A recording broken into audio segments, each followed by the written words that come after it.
خودداری سے، عزت نفس سے باوقار انسان جنم لیتے ہیں، خوبصورت معاشرے پیدا ہوتے ہیں۔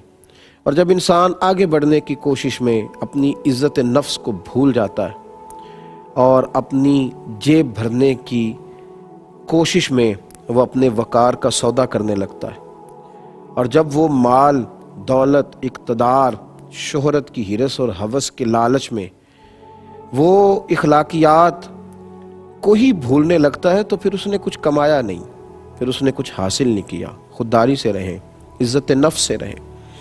قرآن پاک سورہ بقرہ میں سے میں نے جو الفاظ تلاوت کیے ہیں، یہ آیات اصحاب صفہ کے حق میں نازل ہوئی۔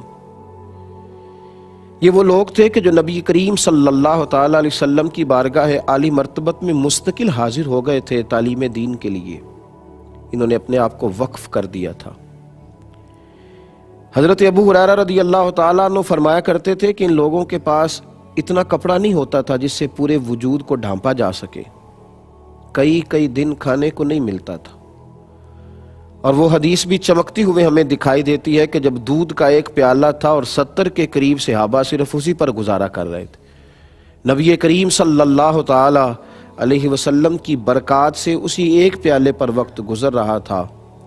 اس قدر زیادہ آزمائش تھی، اس قدر زیادہ تکلیف تھی، لیکن ان کی خودداری اس طرح کی تھی، ان کا وقار اس طرح کا تھا، ان کی قناعت اس طرح کی تھی کہ اللہ کا قرآن کہتا ہے لا یسألون الناس الحافا، وہ لوگوں سے سوال نہیں کرتے کہ انہیں گڑ گڑانا پڑے، انہیں جھکنا پڑے، انہیں اپنی عزت نفس کا سودا کرنا پڑے۔ وہ جھکتے نہیں، وہ گڑ گڑا کر نہیں مانگتے کہ انہیں کشکول طلب دراز کرنا پڑے۔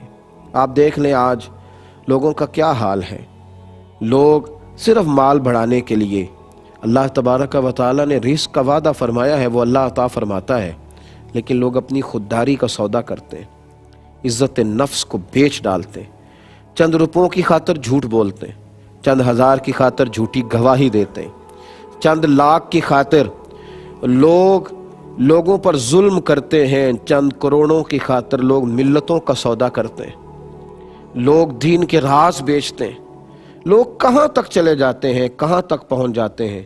قرآن کہتا ہے کہ بھوک بڑی تھی، غربت ان کے پاس تھی، لیکن اس کے ساتھ ساتھ ان کا حال یہ تھا کہ وہ کبھی بھی کسی سے اس طرح سوال نہیں کرتے تھے کہ انہیں گڑ گڑانا پڑے، بلکہ وہ وقار کے ساتھ رہتے تھے، خودداری کے ساتھ وقت گزارتے تھے۔ اپنے شب و روز میں وہ اپنے معاملات کو اپنے رب کریم کے ساتھ رکھا کرتے تھے، اور اپنے مالک کے ساتھ ان رویوں کو وہ رکھتے تھے۔ میرے نبی کریم علیہ السلام نے قناعت کو پسند کیا ہے۔ یہ ٹینشن فری ہونے کا بہت بڑا نسخہ ہے۔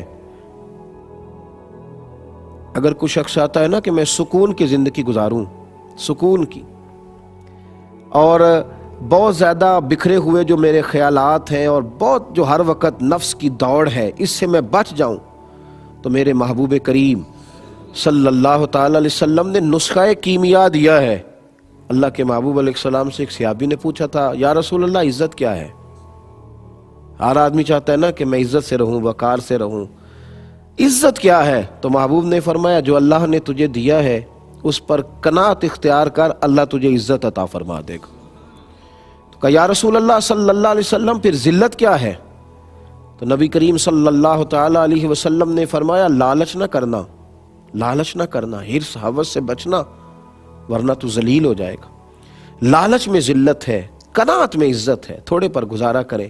اور کیا خوبصورت ارشاد ہے محبوب دو عالم صلی اللہ علیہ وسلم کا۔ قریب محبوب فرمانے لگے تم اللہ کے تھوڑے رزق پہ راضی ہو جاؤ، اللہ تمہاری تھوڑی عبادت سے راضی ہو جائے گا۔ تم اس کے تھوڑے رزق پہ راضی ہو جاؤ، جو اس نے تمہیں دیا ہے تم اس پر راضی ہو جاؤ، قناعت اختیار کرو، خودداری سے رہو، ہاتھ نہ پھیلاؤ، کشکول طلب کبھی دراز نہ کرو۔ دنیا میں سب سے کمزور آدمی وہ ہوتا ہے جو مانگتا ہے، اور دنیا میں کوئی اور پیشہ برا نہیں، کوئی پیشہ، جوتے گانٹھنا بھی برا نہیں، سڑک پر جھاڑو دے کے روٹی کمانا بھی برا نہیں ہے، برتن مانج کر کھانا کھا لینا بھی برا نہیں ہے میرے بھائی، مزدوری کر لینا، سر پہ چھابڑی رکھ کے پھل بیچ لینا بھی برا نہیں۔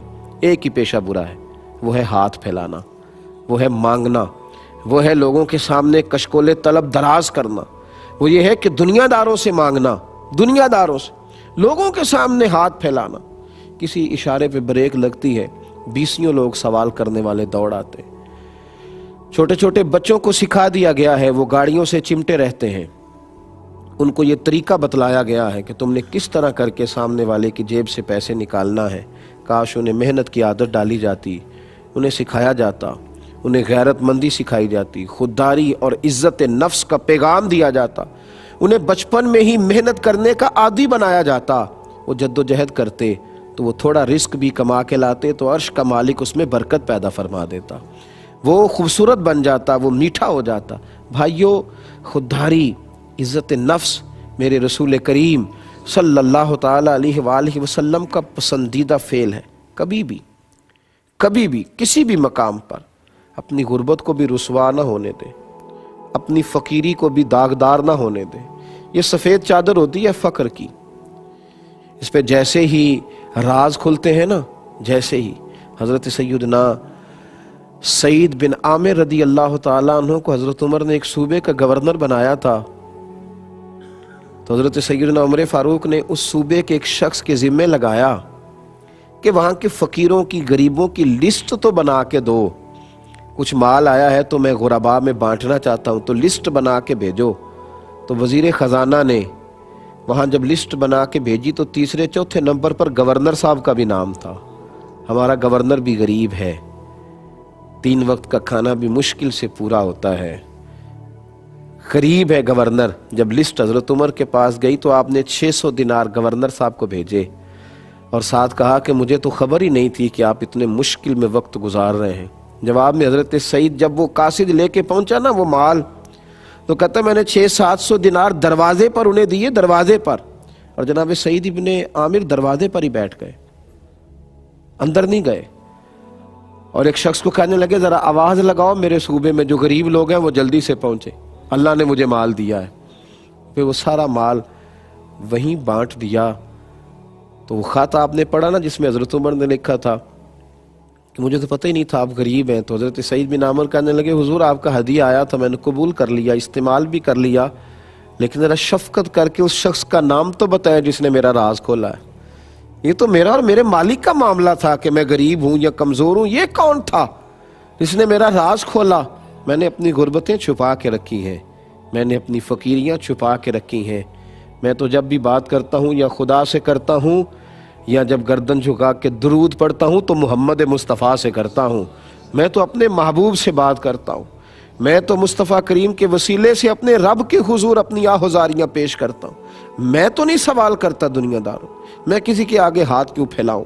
یہ تو ہاتھ جب پھیلائے جاتے ہیں تو عزتوں کے جنازے نکلتے، یہ تو لوگ دنیا دار دیتے کم ہیں جتلاتے زیادہ ہیں، یوں تو ہر ایک کو شیطان سے ڈر لگتا ہے۔ مجھ کو اس دور کے انسان سے ڈر لگتا ہے، اور جس کی ہر بات میں پوشیدہ ہو نشتر کی چبھن، ایسے ہر صاحب احسان سے ڈر لگتا ہے۔ خودداری سے رہیں، وقار سے رہیں، تھوڑے پہ گزارا کریں، اپنے کچے مکان سے پیار کریں۔